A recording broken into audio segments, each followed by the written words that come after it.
Welcome back, fellow thermonuclear AFers. I am Dan Favale, coming at you with yet another NBA team look ahead that we will pray does not get outdated like all the other ones as soon as we finish recording. I am super excited to be joined once again, frequent guest and now longtime friend of the podcast, Lazarus Jackson. Follow him on Twitter immediately and forever at LazChance. That's at LazChance. He is a co-host of the Detroit Bad Boys podcast, which is a fantastic podcast. Go check it out. He's also an editor for the Detroit Bad Boys website, and he's a participant in hashtag NBA Twitter and the dean of Pistons Twitter. I hope that they pay you to be the dean of Pistons Twitter. Laz, the most important question I will ask you this podcast, how the heck are you? Dan, I'm doing so well right now. Media day was Monday. I'm very excited for the season to start. It's good to be here and talk with you. I feel like the season isn't really around the corner until you hit me up on Twitter. It's like, hey, you want to talk about the Pistons for an hour? And I'm like, yeah, let's do that. That sounds fun.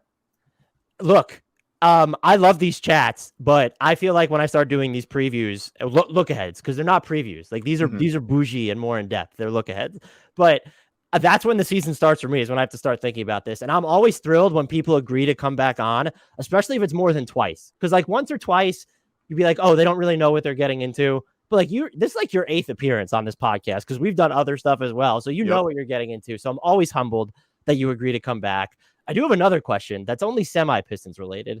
How is Chance doing? Chance is doing great.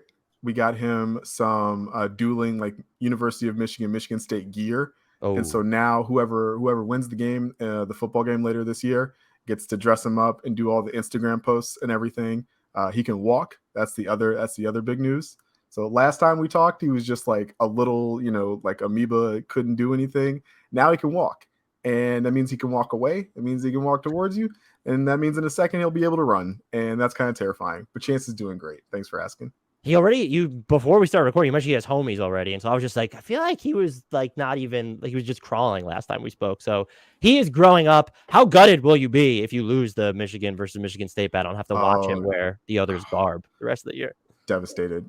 Devastated. That is quite literally the only football game my wife cares about. And so to lose that game is just like subject myself to 12 months of shit talking. I hate it. And that, whenever I hear people talk about college football, it makes me wish that I cared about college football, but I just didn't attend a college. Granted, I was at Penn State for a year, but the college I transferred to, I never got into it. But the way people are so passionate about it, and even college basketball, I'm like, I wish I was into that, and I'm just not. Yeah, college football is a really fun, like ceremonial thing, right? Like you love the pageantry, you go to a couple of games, and it just kind of sucks you in. But also, it's so funny that the characters kind of stay the same. The top 5 teams are the only teams with any shot at all to win, and everybody else just kind of floating. You just kind of see what happens. So you tune in, and some years Tennessee is good, and some years Michigan State secondary can't cover anybody, and I'm frustrated. So actually, let's talk about the Pistons. Let me not get started on the Michigan State Spartans tangent.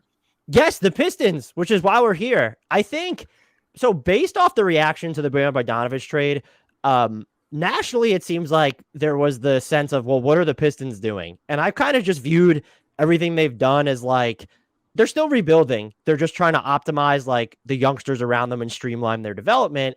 Is that the accurate theme of what happened this offseason, or is there anything else that's sort of sticking with you about their direction as we enter this year? I think for the most part, that's fairly accurate. Like I mentioned, media day was yesterday. Troy Weaver does not talk to the media very often, and so when he does talk, you more than Leon Rose though. Just FYI. Sorry, had to get that one in there. But when he does talk, right, you got to pay attention because he's only going to talk like twice a year. And whenever he talks, he always unveils a piece of branding for the year, like what the theme of the year is going to be.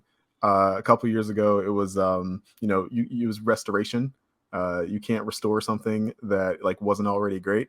Last year, it was the clip is going to be empty. He's going to fire everything in an attempt to make this team good.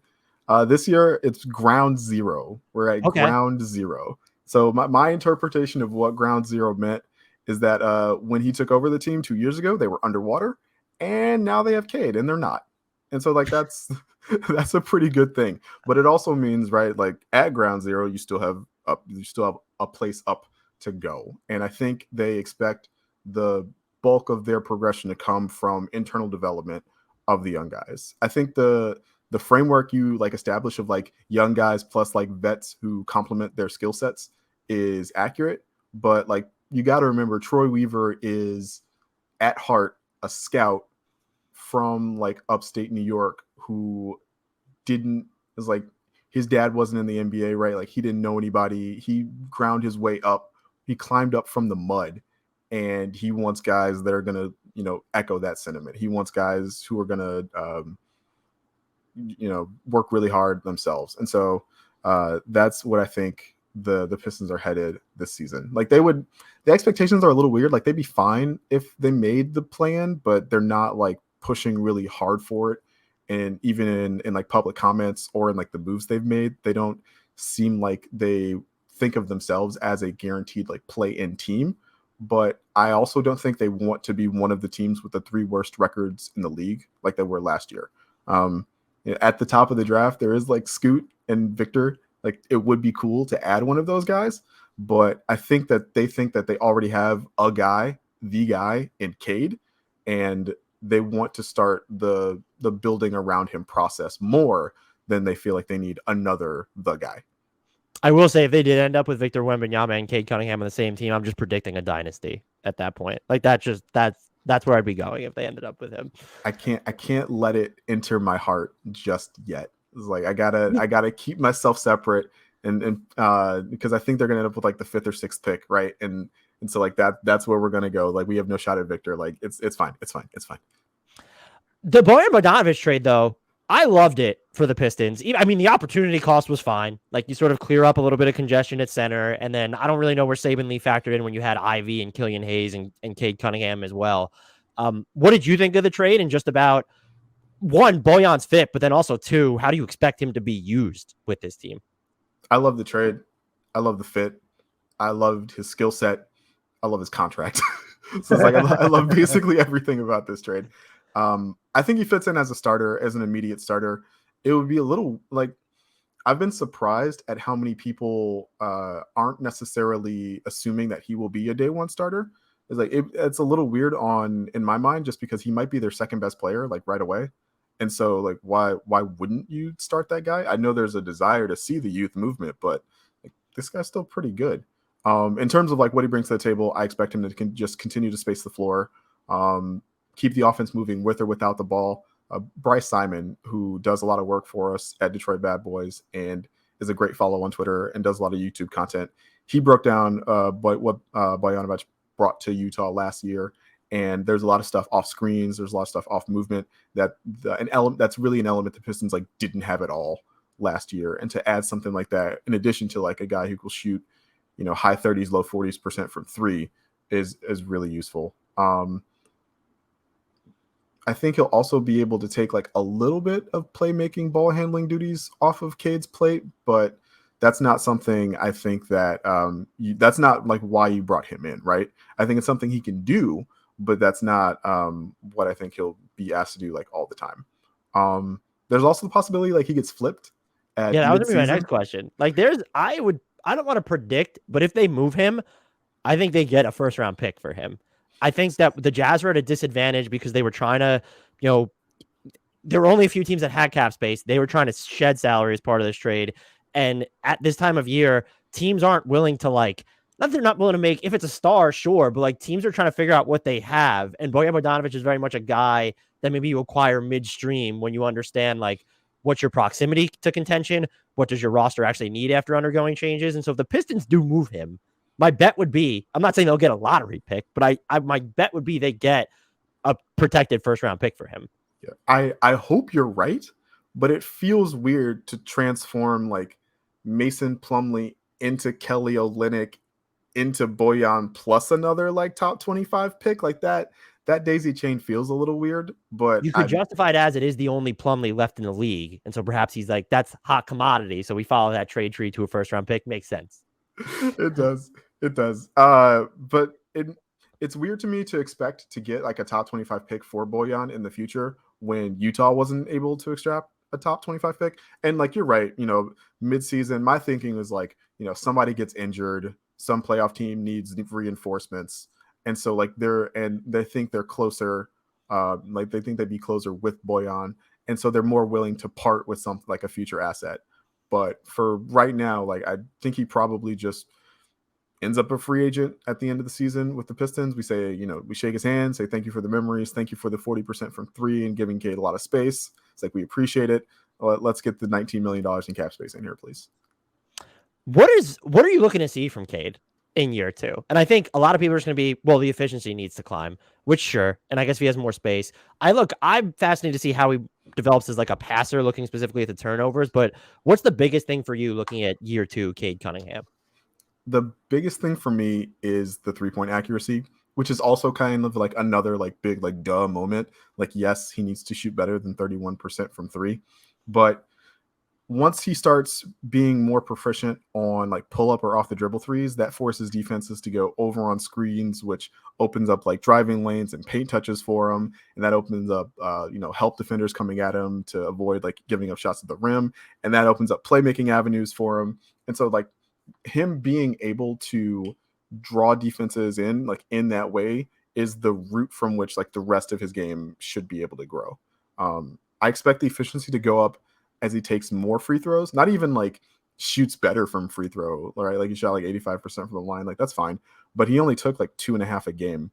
And there were very clearly a lot of times last year where he was not getting to the line at a rate commensurate with somebody who was who had the ball as much as like he had the ball last year. He scored like against Denver. He had like 30 points and 0 free throws, and he got like whacked like 4 times. And it's just like, it's just rookie stuff, right? Like you expect the trips to the line to go up. I expect the turnovers to go down just as he gets more used to the speed of the game. He came into media day reportedly looking stronger, reportedly gained weight, reportedly shoulders a little bit bigger. And you hope that body fat percentage, the whole 9. Yeah, the whole 9 yards, right? The full PR propaganda campaign. But there were times last year where he was like very clearly winded at the end of games. And there were also times last year where the lack of strength displayed itself in his handle. He would just like lose the ball, and it's like, that's weird, but it's also like 2 points going the other way, and you got to fix that.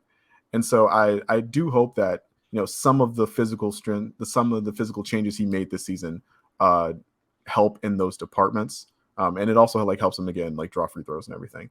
The other thing is like, if he doesn't make that improvement from 3, if he doesn't shoot better than like 34% from 3, it really limits like the other things he'll be able to accomplish as a playmaker. Defenses will just be able to, go under screens, wall up around the paint, and he won't get to take advantage of one of his like better skills, which is his passing ability. And so he really needs to shoot better from 3, but he needs to shoot better on self-created threes than he did last season. When you watch him though, last year it was like, okay, if they had someone where he could either trade off ball handling responsibilities with, or more critically, better space in the half court, I just expect that efficiency to climb just watching him. Like I don't want to be eye test guy here, but it's just like Cade Cunningham has it in every single way to me. Do you think they have surrounded him with enough complementary talent, whether you think that's secondary ball handling or shooting, for him to at least optimize him or put him in the best situation to make the improvements that you're talking about? Before the Bojan trade, I would have said like tenuously yes. Okay. Now with Bojan, like I can say like absolutely, like yes. They added 2 guys who shot in the 40% range from 3 last year in Burks and Bojan. You can like safely assume that like one of those guys will be on the court with Cade at all times. And then like, yes, you are relying on a lot of internal improvement from 3 from guys like Saddiq Bey, who shot worse from 3 than you imagine. And we're going to talk about that in the future. From guys like Jaden Ivey, who is, I think it's fair to call him an inconsistent, but not bad shooter right now. From guys like Killian Hayes, who I think it's fair to call a not great shooter at this time. But so adding another guy who you can play Burks and Bojan together, and then all of a sudden like there's no safe place on either wing for the defense to hide. And so like, yes, with the Bojan trade, I can safely say they added enough 3-point spacing around Cade that I feel comfortable about his improvement and development going into the season. You mentioned Jaden Ivey, who I won't pretend to know a ton about his game because I don't really get into rookies until they enter the league. But do you have any general impressions on his game and his fit next to Cade early on? And two, how do we do you have any expectation of how he's going to be used? Like, is this going to be the casiness of, oh, Jaden Ivey's going to have a very short leash, or is he going to have like the agency to make mistakes and play a bunch? To start, I think he gets the short leash. Casey talked a lot about how he gave Killian like too much leash to start and how he feels like that probably wasn't great for him. And so prior to the news we got about Alec Burks, he's still recovering from his injury. I was expecting that Jaden Ivey would come off the bench to start the season. Now that we know that Burks probably won't be ready for the season, he like probably won't play much in training camp. He won't be ready at all at preseason. And so I think it's safe to say that like Jaden Ivey will be the starting shooting guard like by default, because the other option is like starting Cory Joseph. And like I don't want to do that again. Like I got a lot more love for Kojo in my heart than I used to, but like I saw enough of that last year. Like we don't need it. And like now, just the Kojo player option was one of my favorite things of the 2021 offseason, I think it was, whatever it was. That was one of just my favorite, like, oh, Kojo got a player option. I'm with it. They cut him. He had like $5 million worth of dead money on our books. They re-signed him and gave him a player option. Right. It's just Troy Weaver loves doing favors for dudes, and like that was a big favor for Kojo. But back to Jaden Ivey, I'm gonna get in trouble. Aggregator alert. Aggregate it. This is one of those things where it's like I have the unpopular opinion on Pistons in Pistons land. Like everybody wants to be really, really excited about the number 5 overall pick, the like flashy guy who like has a lot of highlights and does fun stuff. And he does have a lot of highlights and he does do fun stuff. And like he would be a really nice fit next to Cade. But the thing that I keep coming back to is that the partnership between them seems more beneficial for Jaden Ivey than it does for Cade. So that makes me dubious, because it's supposed to be all about Cade, right? Mm-hmm. Like Ivey's a really good compliment to him, the as like the fire and ice, right? Like Jaden wants to play fast, Cade likes to play at his own pace. We saw in Las Vegas how transformational of the pace of the game like Jaden Ivey can play at. It's like in especially in the Portland game, that was the first game. In the first half, he kind of struggled. He was like looking to make reads in the half court. He threw the ball like right to a wing defender like one time in a turnover that like I just can't get out of my head. But in the second half, he was just like, screw it. Like I'm just going to go barreling headfirst into the rim at every opportunity. And no one could stay in front of him. They started like setting picks from like 30 feet away, like Giannis, like just to give him a runway. And it was working. And so it's like, if you can get away with doing that at the next level, like absolutely, you should do that. And it's fun to watch you do that. It's fun to just like watch you like blow past everybody with like your 100 speed on NBA 2K. The thing is like Cade doesn't want to play that way. And if you have Jaden who wants to play that way and Cade who doesn't, and Cade is the guy, like again, they're complementary, but my desire was to get someone who amplified Cade, not complimenting him, right? The way Jaden Ivey makes Cade's life easier is by taking the ball out of his hands to play at a tempo that Cade can play at. But I want Cade playing at the tempo he's comfortable with, right? Like I want him playing in the way that like he feels most comfortable playing. I think Jaden Ivey is like a really, really good player. I always get accused of like hating Jaden Ivey. I've gotten it into like with a lot of people on social media about like how much I hate Jaden Ivey, and I don't hate Jaden Ivey. I think he's a really, really good player. But when you look at like the comparisons people made to the type of player they expected him to be, right? It was your Donovan Mitchells, your Russell Westbrooks, your Victor Oladipo's. Like those guys did their damage alongside like the Ricky Rubios and Andre Robersons of the league. And like Cade is not Ricky Rubio, right? Like we should not limit Cade to being Ricky Rubio like in that way. And like that's not prescriptive, right? It's not set in stone. There are ways you can work around this. Jaden Ivey could be a better on-ball and off-ball defender than he was in college, and that would be like one way to make this pairing work a little bit better. He can be a more consistent off-ball shooter. He made shots in summer league, but like when he threw it up, I did not know if it was going in or not, and I think that is I think teams are going to force him to shoot and try and like wall him out of the paint because they know he can get to the paint, but if they're going to make him a shooter, so like he has to make more shots like that going forward. And then you can stagger them, right? Like that's the other obvious thing. You just like always have one of them on the floor, and like when each guy is on the floor by themselves, they can play at whatever pace they feel most comfortable at, and that's tough for the defense to adjust to. And I understand and like respect that. And like Jaden Ivey also needs to get better between the arc and the paint. Like he has no mid-range game to speak of, and like that is where the bulk of his decision making like really turns into a big question mark. He's so used to being able to go from 0 to like 80 that when he has to go from like 0 to like 55 and make a decision, still kind of doesn't know really what to do with the ball, and that's troubling for me. I don't love that. But like if he does all these things too, like you're kind of taking away from makes him special, right? Like if you take the ball out of his hands, he's like not Donovan Mitchell anymore. And so then you feel like you're not really hitting the most, you're not getting the most out of like what Jaden Ivey could be, right? It's like I would love to be wrong about this, but as like I fear I'm right. But like I would just love to like fast forward 22 months and like where the pairing didn't quite work out and they turned Jaden Ivey into RJ Barrett.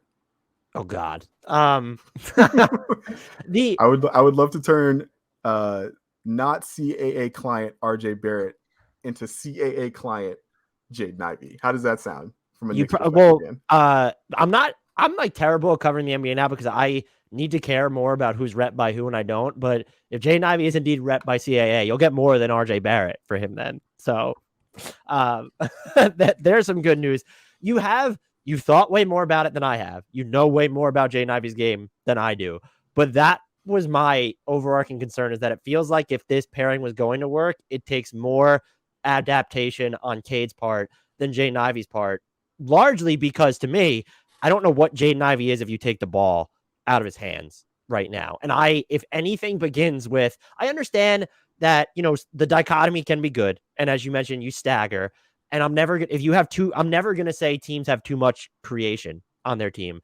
But like, if anything begins with, well, if Cade just needs to play off the ball more, I'm out. Like, I'm just like taking the ball out of Cade Cunningham's hands is just not the answer to me. It's like the Russell Westbrook, LeBron James stuff. Oh, this is going to work because when LeBron doesn't play, or you can move LeBron off the ball. And I'm like, if any solution begins with, well, don't put the ball in LeBron's hands, or look how good we'll be without LeBron, I don't really want to hear it. And this is on a different level. Jaden Ivey's so young. And he's already probably better off-ball shooter than Russell Westbrook. But like, do you have any sense of what he could be off the ball? And I will say, I know you mentioned you're concerned about his decision-making when he can get sort of going downhill. When he got the early comps to John Morant, I think those were way off base. I will say some of like the passes and decisions he has made after leaving his feet where like I didn't recognize they were happening. I see the vision there, but again, that doesn't really impact like or optimize his fit alongside Cade at all. No, I get you. And it's like, all right, it's like not even like Russell Westbrook. That's a very loaded topic. And like Cade's not LeBron either. Like maybe I would love for that to happen, but that's probably not going to happen. So we'll just put that aside for a second. Let's talk about like Luka, right? Like Luka, I think Luka's also like way better than Cade it was at this point in his career.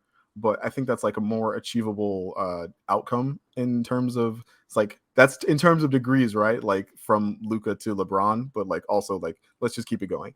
Jalen Brunson was like a really good partner with Luka Doncic like last season, and a lot of it was because like Jalen Brunson could do weird stuff like post up and like make off the catch threes, right? I don't see how.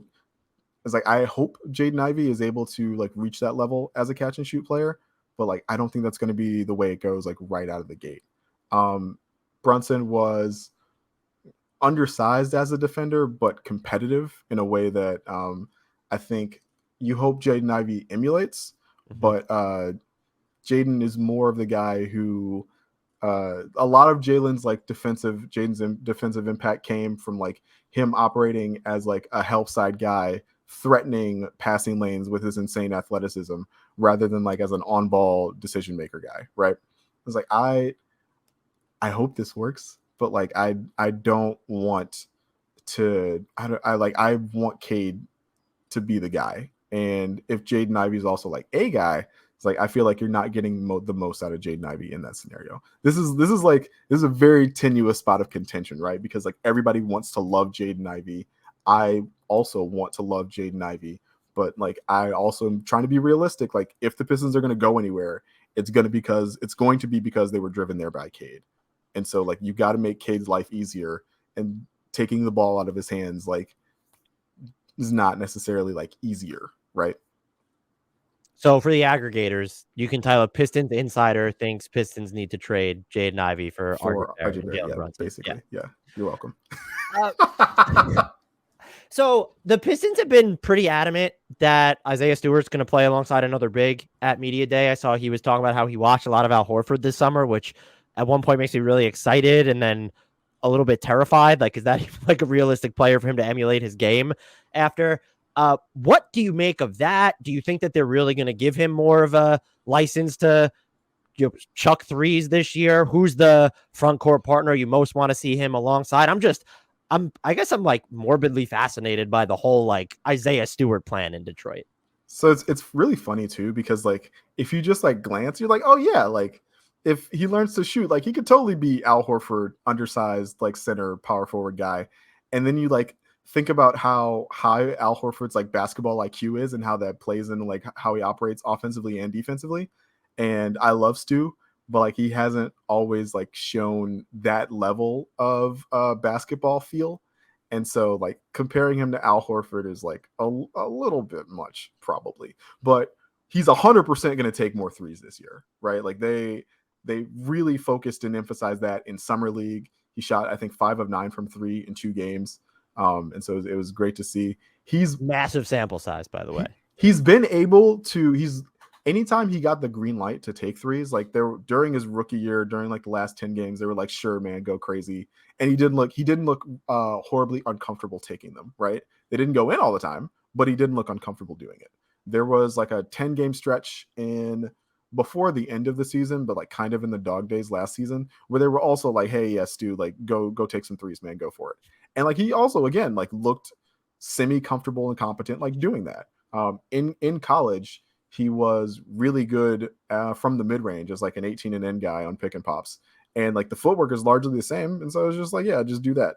The thing I worry about is that like for now, all of his threes are what Ty Lue would define as butt naked open threes, because everybody's like, sure, yeah, man. Like it's like you're 6'8" and we don't know if you can shoot or not because you've taken, fewer than 100 NBA threes in the NBA. Like, go ahead, like take them. It's like, what will he start doing when teams are like, oh, like we're actually going to try and contest this three, right? Like, is he going to be able to attack closeouts? Like, maybe. I hope so, but maybe. It's like if you play him on the floor with another big, like Danny LaRue always talks about, like 2 dribbles and a good decision, right? It's like, is he gonna like be able to do like the Al Horford thing where he takes 2 dribbles and like whips it to the corner? Like, maybe you're gonna be able to play like high low with him and inserts other center here. I think in time they would like it to be Jalen Duren. It's like I would also like to see that pairing just to discover if it could work or not. But like that's going to require a lot more processing power on offense than we've ever been able to see from Isaiah Stewart. So they'll definitely try it. I don't know if it's going to work or not, but at the absolute least, he's going to shoot like more threes than he's ever shot in his NBA career this season. And it's like at worst, it doesn't work. And he's a perfect 16-game backup center where you can just like switch everything and downsize and you don't lose anything on the glass. And he's able to like stretch people out. You can play 5 out with him, and like he'll be effective in a way that I think would make him valuable for a playoff setting. So it's just like, yeah, it's like even if this doesn't work, he's still fine. So it's like I get the experimentation during the season. It's kind of pretty pivotal though that he does develop a 3-point shot, or at least have the volume to like make teams make different decisions on defense. Because when you look at the other bigs that he's going to be playing with in the front court, like you're not getting that from Duren, you're not getting that from Noel, you're probably not getting that from Marvin Bagley. It was more of a floor game, but he's not spacing the floor in the conventional sense. Oh no, Dan, you missed earlier. Coach Casey is saying, like, no, Stu and Bagley, those are going to be our stretch bigs this season. I just put my hands in my head on that one. If this was towards the end of Marvin Bagley's rookie season, I'd probably be buying into that stock. But since we're, another 3.5 years down the line, I mean, look, he had a good very good close to the year with Detroit. So I don't want to belittle what he did. But it did not involve shooting threes. No, it did not. So that is the other thing to consider. I love Stu though, just defensively for this team, because he is like a very just like shot changer. He's one of the guys where some of my favorite stats aside are like when you have a player where opposing teams are taking a lot less shots at the rim and then shooting worse on those looks when the player's on the court. He is one of those players. And then if you go back and watch, like defense or offenses, seem to feel him or like second guess because he's around his activity. And so I think he's super important, but you look at the other bigs around him, it's like if he doesn't develop into at least like someone who's shooting real volume and getting up to 33% or whatever on threes, there's probably a lot of questions in how they're going to build out their front court rotation. Yeah. And tactically, right? Like they were leveraging his ability to switch a lot last season after playing him and drop a lot his rookie season. And he proved himself like able to defend switches like pretty well. It was really noticeable. There was a game against Dallas where he like hung with Luka on a couple of switches in a row. Everybody's like, oh, like that. That's pretty interesting. But if he's going to be like an NBA 4, is like, okay, well, is he going to be able to impact the defensive glass from the what's essentially like a wing position now? And it's like, is he going to be able to like attack a closeout defensively and like chop his feet and like get back? Will teams still be able to feel him if he's out on the perimeter all the time playing next to another big who's presumably like parked in the paint? So it's you don't trust Marvin Bagley to get out there and so with that? No. When it's like I have this number burned in my head because like it was so bad. When Bagley and Stewart were on the floor together, I think their defensive rating was like 118, which is bad. That's very, very bad. And we know Stewart is a good defender, so we know who we can attribute that to. But at the same time, is like he was on the floor and that happened. So it's like he's got to take some of the blame for that. But yeah, I hope to put Stu in positions where he feels comfortable so that he can be successful, as opposed to just like trying to fit him as a square peg in a round hole because your only other like 4 option is like Bogdanovic, right? Who you just acquired, right? To your point, I looked at this up because that was exceedingly high, but 121.2 defensive rating with Beef Stew and Bagley on the floor per cleaning the glass. So there's no garbage time in there. So 118 maybe by NBA.com. That is high. That is very high. Also, probably not that surprising when you really think about it. Don't get me started on Marvin Bagley. I am a blank slate when it comes to Jalen Duren. So what are I know the skeleton of his game, but like, what are your early impressions of what he does for this team? And do you have any overarching concerns about how he fits in? Okay. So Jalen Duren's obviously like the other rookie. I gave the big speech about Jaden Ivey, about how he compliments Cade and he doesn't amplify Cade. Like, no, theoretical Jaden Duren, he amplifies Cade, right? Like that's a 2-man game that we have like classically seen have success in the NBA level. Jalen Duren in action with Cade, just like running down the lane, threatening and tear the rim off the backboard. Like that is the thing defenses care about in a way that like they don't care about for Isaiah Stewart. I love me some Jalen Duren. I'm way more excited about Jalen Duren than Jaden Ivey. Concerns. He's 18 and he's got the usual concerns for an 18-year-old. The little stuff like doesn't know how to play NBA defense yet. It's like doesn't do little things like boxing out because he's so used to just using his insane athleticism against high school kids to grab every rebound. So he's not technically proficient, right? Will his athleticism look as insane as it did in like the Atlantic Conference next to other NBA players? Like probably not, but like he's still very clearly an upper tier NBA athlete. And it's like he's also 18, so he'll probably foul everything in sight for the first 18 months of his career. And it's just like, okay, like that's the usual stuff, right? Like what you have with an 18-year-old big man. The other thing that makes people fearful is that in recent memory, the Pistons have turned a very young, very athletic, very promising big man into a really big disappointment. And Jalen Duren did come in and choose that big man's number. which made my stomach like turn a little bit the first time I saw that. I wanted to like throw my body in front of that one. Like you can't give him Andre's old number. But the thing that makes me feel a lot better about this is that like Jalen Duren has Cade Cunningham and Andre Drummond never had Cade Cunningham, right? And so like the hierarchy coming in is already very clearly established, like whose team it is. With Andre, it was always a weird question because he was the most talented player, but probably not a guy who like you should have had be your quote unquote best player. Who do you want to see him play with most in the front court? And also, how much do you expect him to play early on for this team? I expect him to not play at all until like December, January. Even with like the Noel injury and stuff, you don't think that opens up? Wow. Yeah, I think they'll leverage some smaller lineups. We're gonna talk about like Isaiah Livers in a second. They got away with like playing Livers at the 4 off in bench lineups last year. I think he won't play that much just because like again, the first time he sees run and he has 2 fouls in 30 seconds, and Dwayne's just gonna be like, all right, like I can't play this kid at all until he like learns. And he won't learn until like he practices for a good 6 to 8 weeks at the NBA level. So I think, but as the season goes on, right, like as we get to the end of the year where the games only matter for draft position, like you will absolutely see a lot of Jalen Duren.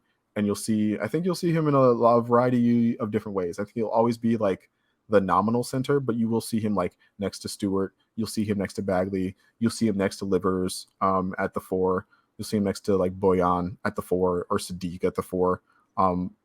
But at the same time, like he's got a ways to go, but what he is right now is so tantalizing that you'd like have to let him play it out. Moving right along, this became a topic of conversation in this podcast towards the end of last year of what was the better long-term weapon for the Pistons. Killian Hayes is like in between efficiency and finishing at the rim towards the end of last year, or Saddiq Bey's like turnaround jumper explorations that were going down at one point. For Killian Hayes specifically, where are you at with his trajectory now, especially based off his comments at Media Day, which make it seem like he has higher aspirations than the Pistons do for him? And I think the answer is yes, but like, does the arrival of Jaden Ivey sort of complicate like where they go with Killian Hayes at all? Yes, absolutely. I still believe in Killian as an NBA player and as a like contributing factor to the Pistons, like when they're going to be good, but he also has to play better, right? Like he has to play with more aggression. He has to play with more assertiveness. And he also like has to do the thing where like the ball goes through the rim more often. Like that would probably be good. He said all the right things in Media Day. He said the word aggression like twice in like 5 minutes, which is more than usual for him.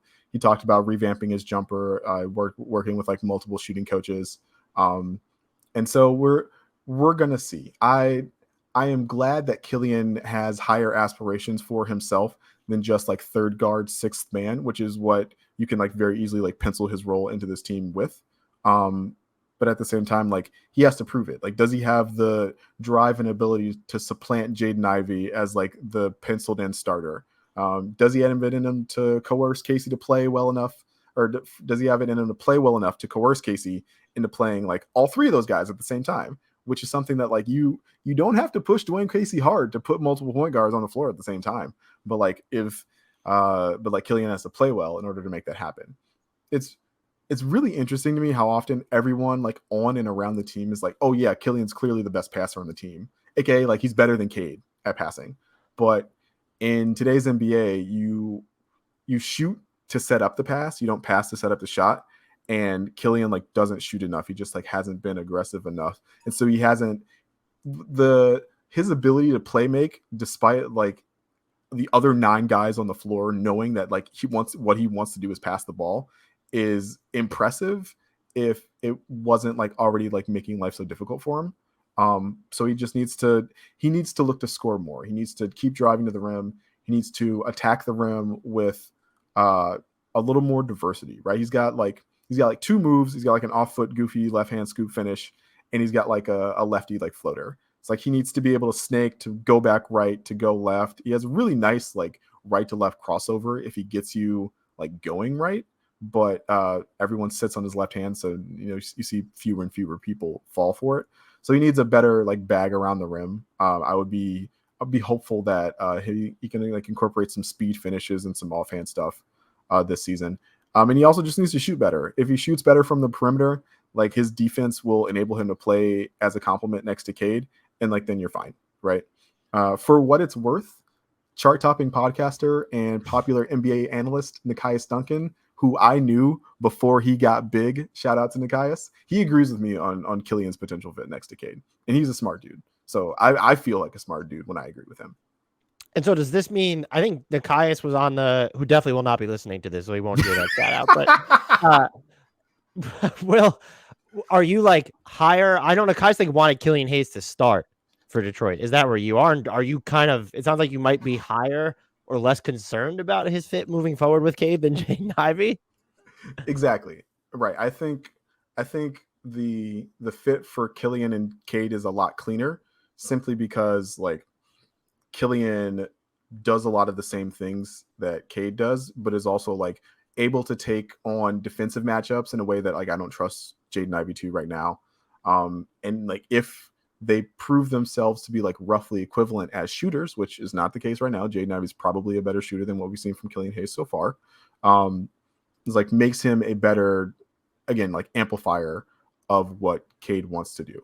But until we see it happen, like we don't know for certain. This is all theoretical.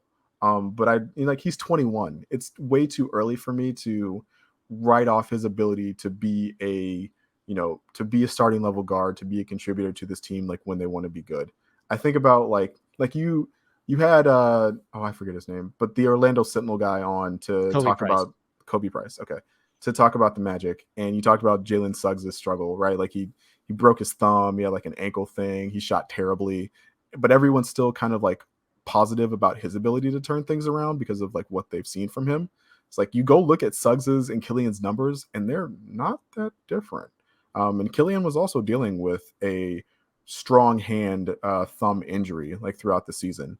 And so it's like if you think Jalen Suggs can turn it around, there's no real reason to think Killian Hayes like can't turn it around as well. Look, and he convinced me closing the season too. Like he shot 46+% on his floaters after the All-Star break. He was like on just driving sort of layups or finishes, like his efficiency skyrocketed there. So I'm optimistic with him as well. I guess I'm surprised that you and then also Nikias like as high on his fit next to Cade as you are. But this is also, like I said, I'm like you. And have not dug as deeply into it, obviously, but like concerned about Jaden Ivey's fit next to Cade. And so Killian Hayes just having more experience and sort of knowing, at least when looking at last season, towards the end of it, what he can be. I guess it does make sense, but I guess I probably trust more Jaden Ivey to knock down, and this is too basic, but a spot up three to dot the arc like behind Cade Cunningham more than I would Killian Hayes at this point.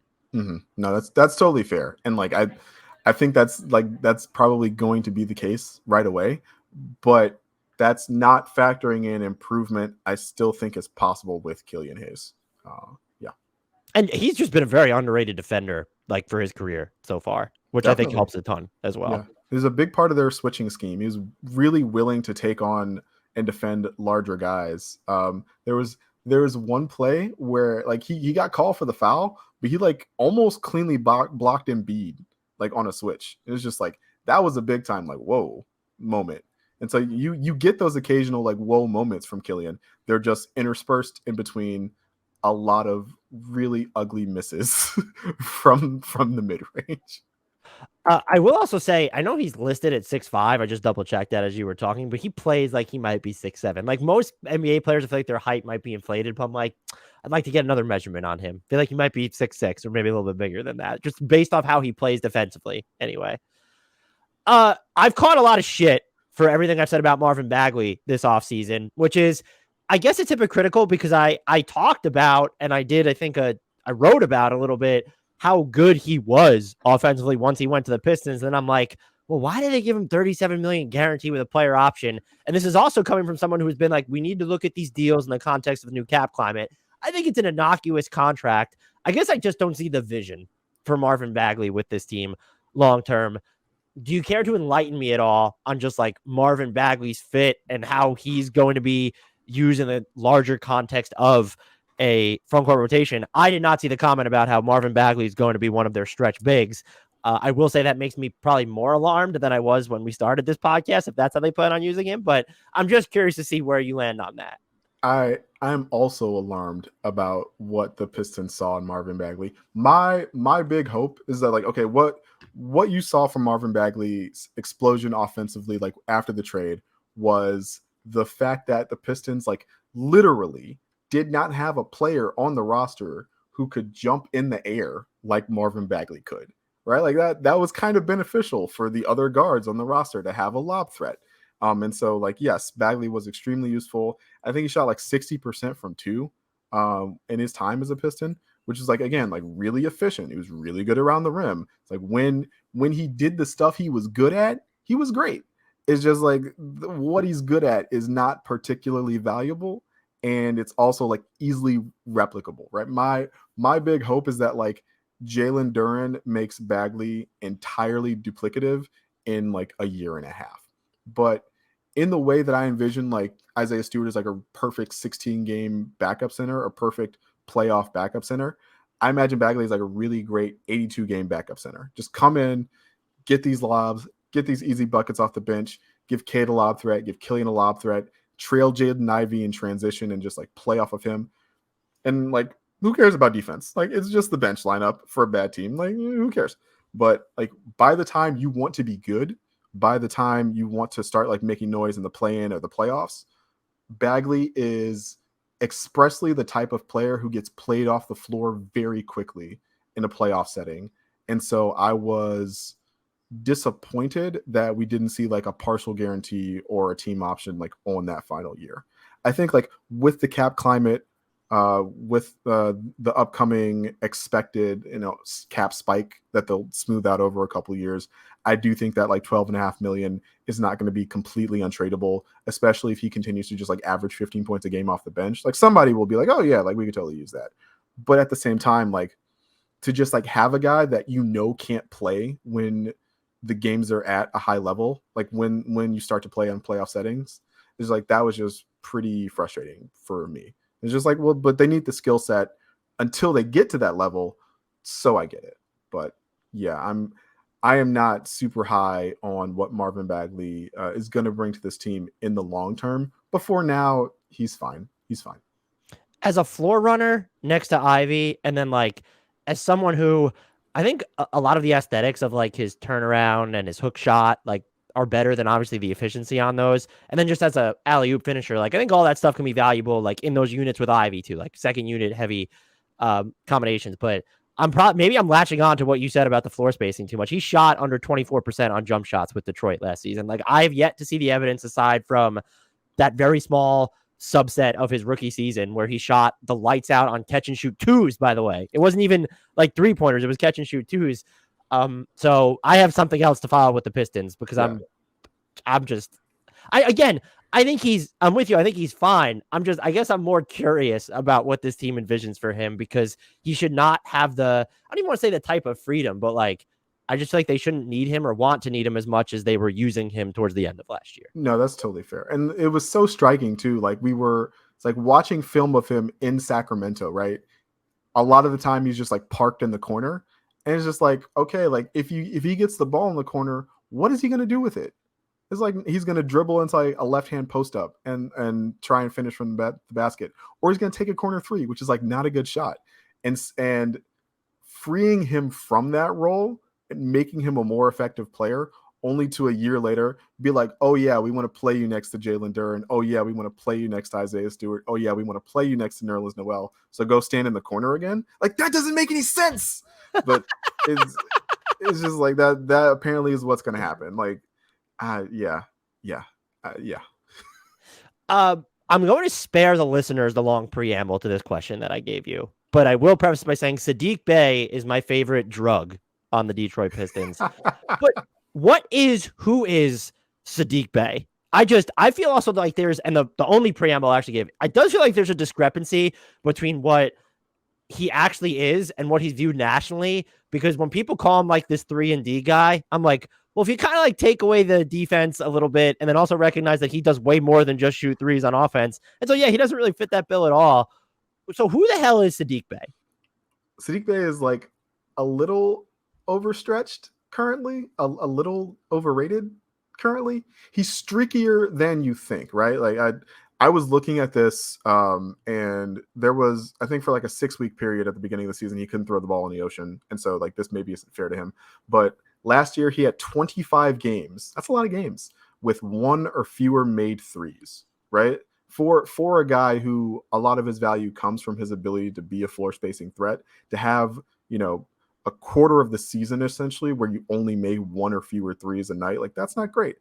On the other hand, he had 10 games where he made 5 or more threes. Like that's a lot. That's a lot.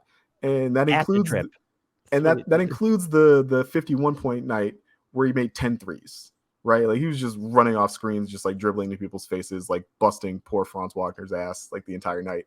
But like, and so like you would like to see more consistency from deep from Saddiq before you got really into like the nitty gritty of like what you can expect him to be as a player. The other thing I'll say is that like he's a dog. That dude works his butt off. He spent like the entire summer in Colorado at elevation, like working out to better prepare himself for the rigors of an NBA season.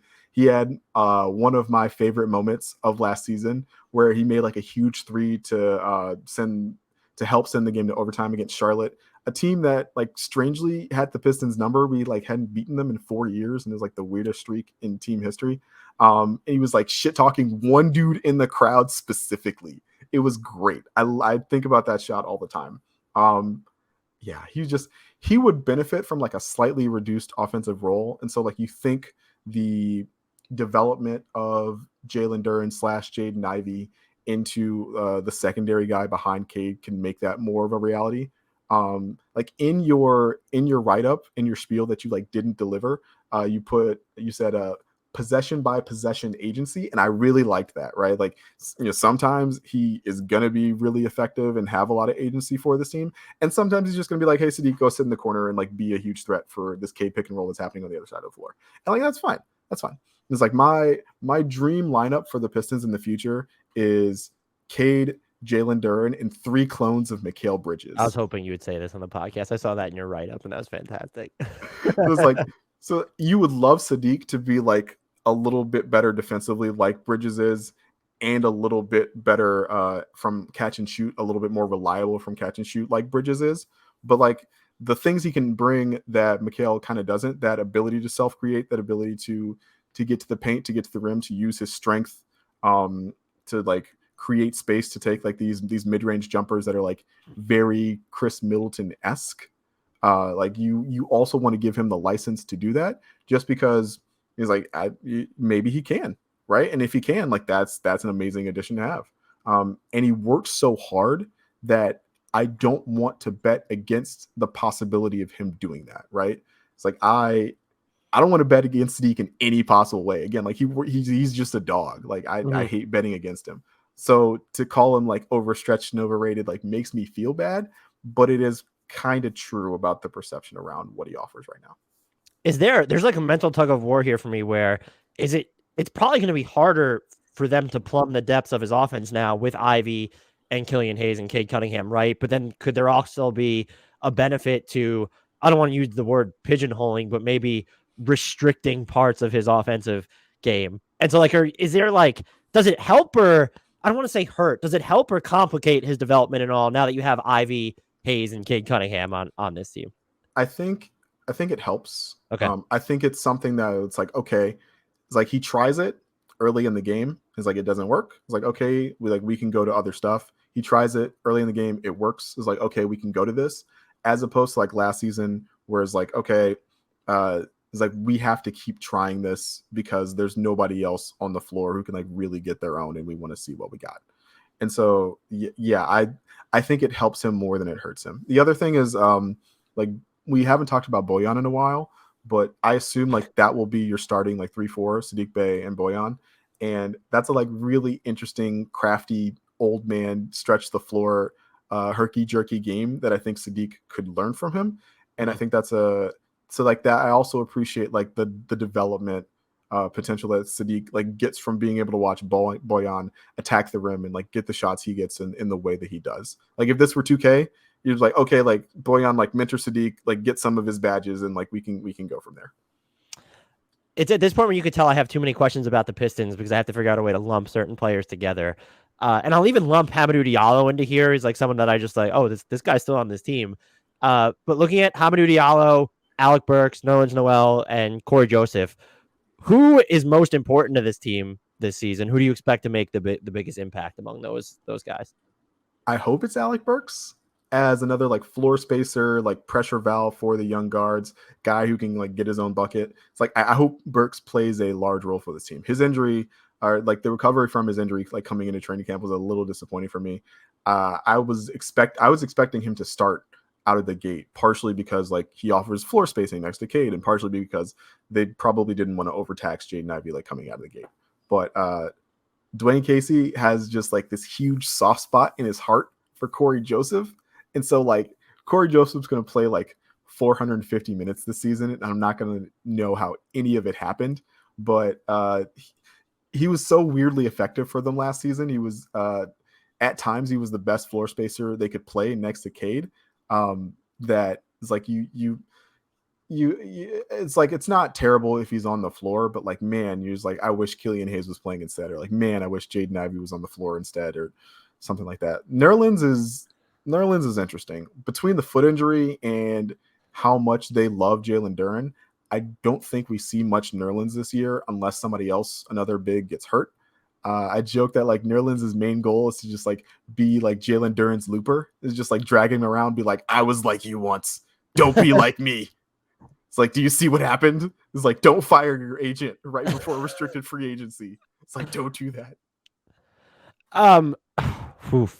My other question on this rotation too is, I campaigned for Isaiah Livers to start before the Bojan Bogdanovic trade. Where does he fit into this? Like on nights where Casey isn't emptying the bench, let's say, do you expect him to play? I hope so. I hope so. He was so good last year as just a guy who like came in and papered over the cracks. As a Spartan, it pained me how useful Livers was like as soon as he was healthy enough to play. He made threes. He communicates really well on defense, which is like a credit to the Michigan coaching staff. It seems like all their guys like communicate really well on defense.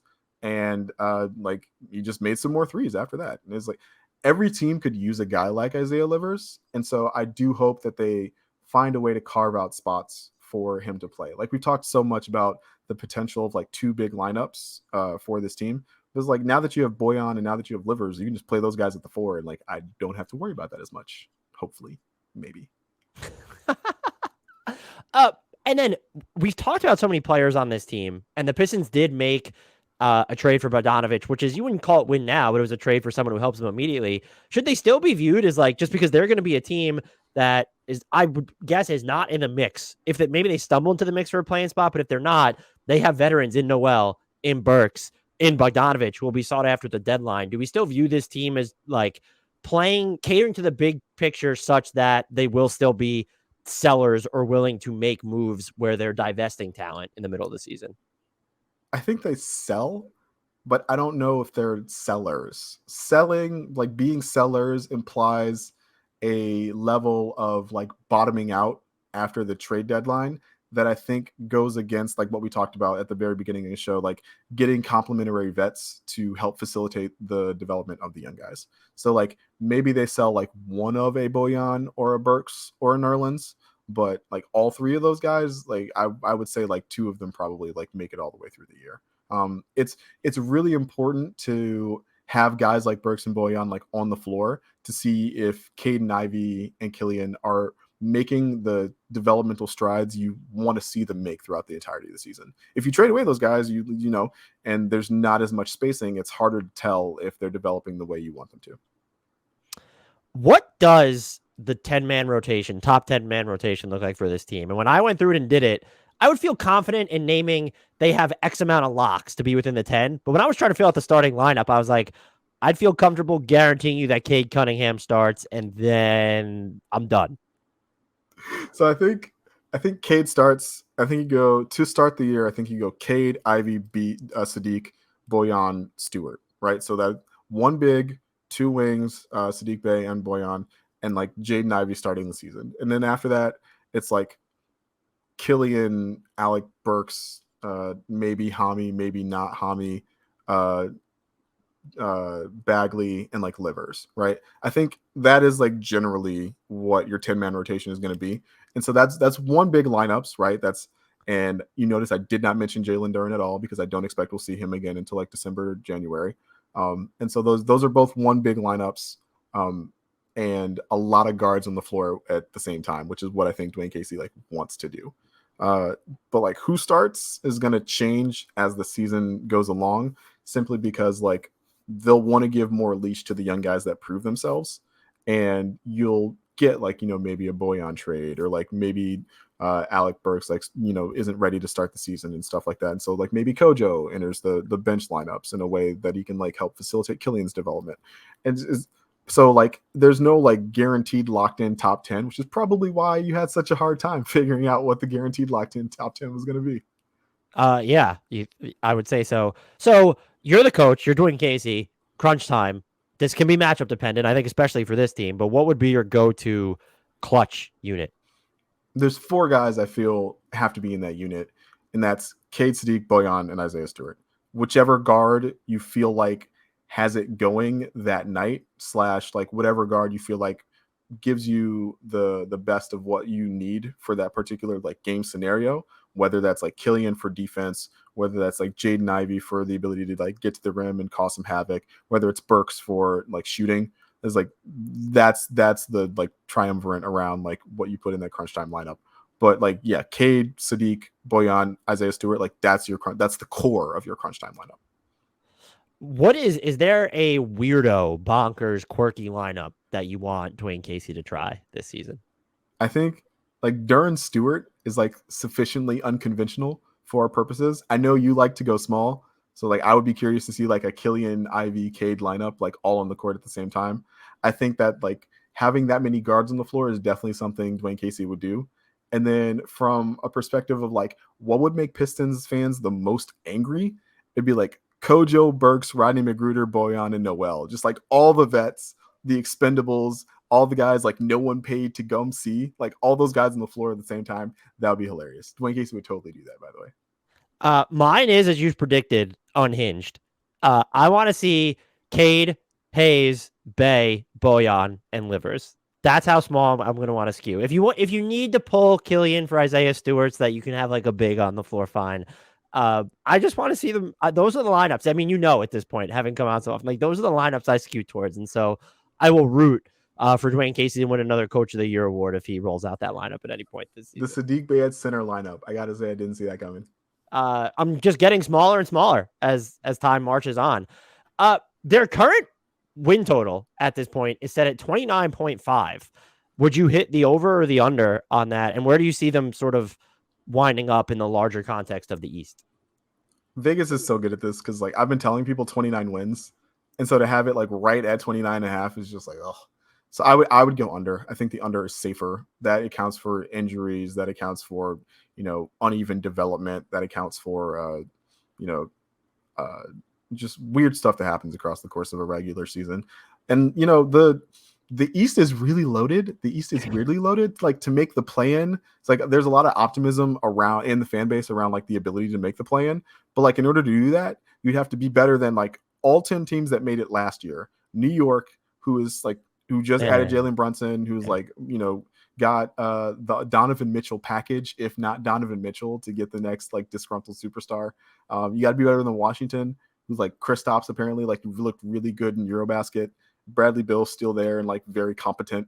And you got to be better than Charlotte, who I expect to win fewer games, but Steve Clifford is like a coach that will not let them lose a bunch of games they're supposed to lose. And then on top of that, like from below, you have Orlando, who is frightening, and their core is just as good as yours is. They have Paolo, they have suddenly legitimately frightening Franz Wagner. And they have Jalen Suggs, they have Cole Anthony. It's like the only team I can guarantee you the Pistons are going to be better than in the East is Indiana. And that's only because Indiana decided, like literally came out and said like Jalen Smith has a starting job for us, which is the functional equivalent of like a 7-foot like white flag in the air on the season, right? Like if they don't trade Miles Turner, by the way, we riot. That he has like been, I guess him and I don't know who the other, but like players that have been talked about being traded without actually being traded. I'm trying to just remember like what player has gone longer. It's year 8 for Miles Turner. And year 9 somehow of the trade rumors. Explain that. I know, right? So it's like the Pistons could win 29 games and be like in the exact same place in the standings functionally. Like it would be weird. The NBA needs to expand. There's too much talent. Yeah, expansion. There's the biggest support for it is the East this year, and you outlined it perfectly. I would say I wouldn't even guarantee they'd be better than the Pacers just because I love Tyrese Halliburton, and there's probably a world in which the Pacers just don't trade Miles Turner, and if they play him, they might stumble into more wins than we think.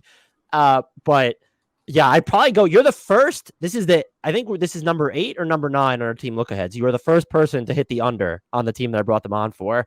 But to be fair, this is only the second team that I've also hit the under for. So I'm going to have to redo I'm way too optimistic on everyone. I have training camp brain. First day of training camp brain right now. I'm with you though on the under. And the East is just it's fascinating, like, because it's so deep. And I'm curious to see, like, can the Pistons sort of shock us? But as I said before, you outlined it perfectly with the teams that they need to be better than, even the ones that you don't trust, which the Knicks, the Hornets, the Wizards, and yes, the Nets, they're doomed. The Nets are doomed. I want to make that clear. But those are still teams where it's like, can you be better than like 3 of them? I would probably bet against no.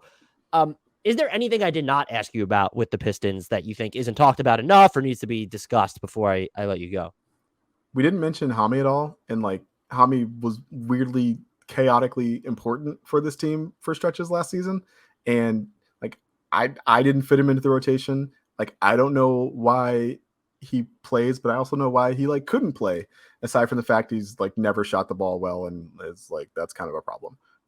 But like the absolute like last thing I want to say is like, Cade's the guy. Like, Cade is really effing good. Cade is like so good. I only like sometimes think about what this team would look like with like future 10-time all defensive team member Evan Mobley, right? Cade's so good. I'm mad we're not on national TV, even though we would more than likely embarrass ourselves in front of Doris Burke and everybody. Cade is so good. I don't care his post-rookie extension is going to be $200 million. I don't care. Everything for this team has to be around Cade for the next like half decade. I would hate to do it, but like if you get to the middle of his post rookie extension and you're not where you need to be, you got to blow it up again and like figure it out, because he's the only way you're making it to a conference finals / championship level, like in Detroit for the next, like, I don't know how long. So like Cade's the guy. Everything has to flow through Cade. Everything has to be about like what makes Cade better. Everything has to be about like how can we help Cade be the best player he can be? How do we get Cade to be this like top 8, top 7 NBA player that you're going to need if you want to compete for championships? Cade's the truth. Cade's the fucking truth. I would, the fucking truth is the perfect way to put it. And I would, as someone who is like 10 million feet away from the Pistons, Cade Cunningham is so good that as good as Evan Mobley and Scotty Barnes were last season, there's no question in my mind that Cade Cunningham is going to end up being the best player of those 3. That's just how good Cade Cunningham is. His control over the game, even when things aren't necessarily working, you can't dream that shit up in a lab sometimes. And so I'm with you on everything you said. Like, I don't think they need to go out and trade for a star right now because Cade Cunningham is so good, but I think everything needs to revolve around him. Even if you're not going the full Luka Doncic, prime James Harden, Trae Young before DeJounte route of so heliocentric as the term is, but everything that you do needs to be in the image of how do we optimize Cade Cunningham, because he is that much of the fucking truth, as you said. Absolutely. Laz, this was great as always. Thank you, like usual, for giving me so much of your time. In case anyone skipped the introduction in this 70+ minute podcast, are you able to tell our listeners where they can find you and all the fantastic work that you do? No, absolutely. Thank you again for having me, Dan. I love talking to you. I love that you ask such fun questions about my team coming into the season. If you want to follow me, you can follow me on Twitter at LazChance. That's at LAZCHANCE. You can also download the Detroit Bad Boys podcast wherever you're listening to this podcast on. You can probably find it there as well. And you should go to DetroitBadBoys.com, which is the best place on the internet for Pistons news and analysis this season and every season. Echo everything he said there. Detroit Bad Boys is great. Anytime I need to, like, something happens with the Pistons and I want to get like the in-depth perspective, that's the place that I go. And the podcast, when Laz is hosting it, just amazing as well. Also, if he's ever solo, one of the best solo, probably the single best solo podcaster I've ever listened to. And I guess there aren't a ton of solo podcasters, but you did a great job when you were running solo for so long. So thank you again for coming on. And as you know by now, I'll be pestering you again in the future, and also for an emergency podcast when the Jaden Ivey for RJ Barrett swap goes down later this year. Looking forward to it, Dan. Looking forward to it.